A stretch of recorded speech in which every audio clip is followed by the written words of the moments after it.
ഘടോൽകചൻ മഹാഭാരതത്തിലെ അതിശക്തനും അതിഗൂഢനുമായ യോദ്ധാവ്.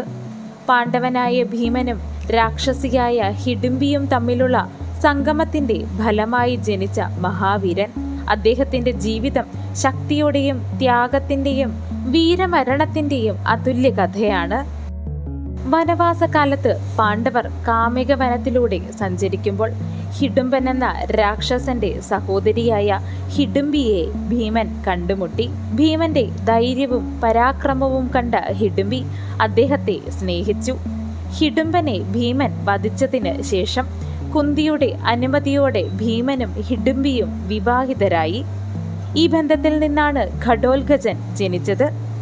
ജനിച്ച നിമിഷം തന്നെ അതിവേഗം വളർന്ന ഒരു യുവാവായി മാറിയ അതികായൻ, യോദ്ധാവായി മാറിയ ഘടോൽകചൻ തൻ്റെ പിതാവിൻ്റെ ശക്തിയും മാതാവിൻ്റെ മായാവിദ്യയും കൈവശമാക്കിയ അതുല്യ ശക്തിയുടെ പ്രതീകമായി മാറി. തല ഒരു ഘടം പോലെ, അതായത് ഒരു കുടം പോലെ വട്ടത്തിലായിരുന്നതിനാൽ തന്നെ അദ്ദേഹത്തിന് ഘടോൽകചൻ എന്ന നാമം സിദ്ധിച്ചു.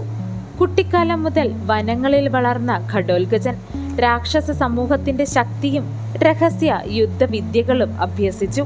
ഭീമൻ തന്റെ പിതാവാണെന്ന ബോധത്തോടെ പാണ്ഡവരോടുള്ള അഗാധമായ വിശ്വാസവും കടപ്പാടും അദ്ദേഹം ഹൃദയത്തിൽ സൂക്ഷിച്ചു. ആവശ്യമുള്ളപ്പോൾ പിതാവിനും പിതൃസഹോദരന്മാരായ പാണ്ഡവന്മാർക്കും വേണ്ടി യുദ്ധഭൂമിയിൽ എത്താമെന്ന് വാഗ്ദാനം ചെയ്ത ഘടോൽകചൻ തന്റെ ജീവിതത്തിന്റെ ലക്ഷ്യമായി കുടുംബ സംരക്ഷണവും ധർമ്മ സംരക്ഷണവും സ്വീകരിച്ചു. പിന്നീട് അദ്ദേഹം അഹിലാവതി അഥവാ മൗരവി എന്ന ശക്തിയായ യുവതിയെ വിവാഹം ചെയ്തു. ഈ വിവാഹത്തിൽ ബർബരികൻ എന്ന മഹാശക്തനായ പുത്രനും ജനിച്ചു. ബർബരികൻ അസാധാരണ യോദ്ധാവായിരുന്നു. എന്നാൽ മഹാഭാരത യുദ്ധത്തിൽ പങ്കെടുക്കുന്നതിനു മുൻപ് കൃഷ്ണൻ അമിത ശക്തിയുടെ ഭാവപ്രകടനം മനസ്സിലാക്കി ധർമ്മരക്ഷാർത്ഥം അദ്ദേഹത്തിന്റെ തല ദാനമായി വാങ്ങി. ബർബരികൻ പിന്നീട് ഖാട്ടു ശ്യാം എന്ന നാമത്തിൽ അറിയപ്പെടുകയും ആരാധിക്കപ്പെടുകയും ചെയ്തു.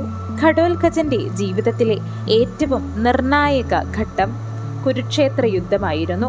മഹാഭാരതം പുരോഗമിക്കുമ്പോൾ രാത്രി യുദ്ധത്തിൽ രാക്ഷസരുടെ ശക്തി പരമാവധി ഫലപ്രദമാകുമെന്ന് അറിയാവുന്ന കൃഷ്ണൻ ഘടോൽകചനെ യുദ്ധഭൂമിയിലേക്ക് പ്രവേശിക്കുവാൻ നിർദ്ദേശിച്ചു.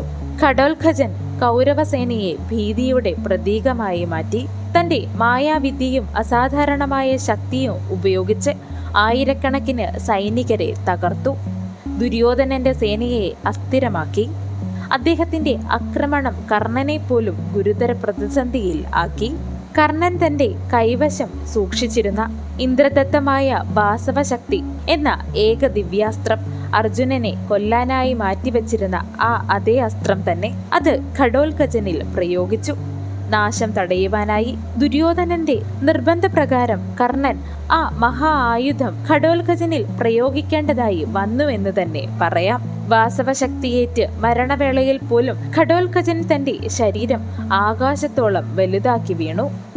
അനവധി കൗരവസേന അതിൽ കൂടി നശിപ്പിക്കപ്പെട്ടു. തന്റെ മരണത്തിലൂടെ അർജുനന്റെ ജീവൻ രക്ഷിച്ച ഘടോൽകചൻ മഹാഭാരതത്തിലെ ഏറ്റവും മഹത്തായ ത്യാഗത്തിന്റെ പ്രതീകം കൂടി ആയിരുന്നു.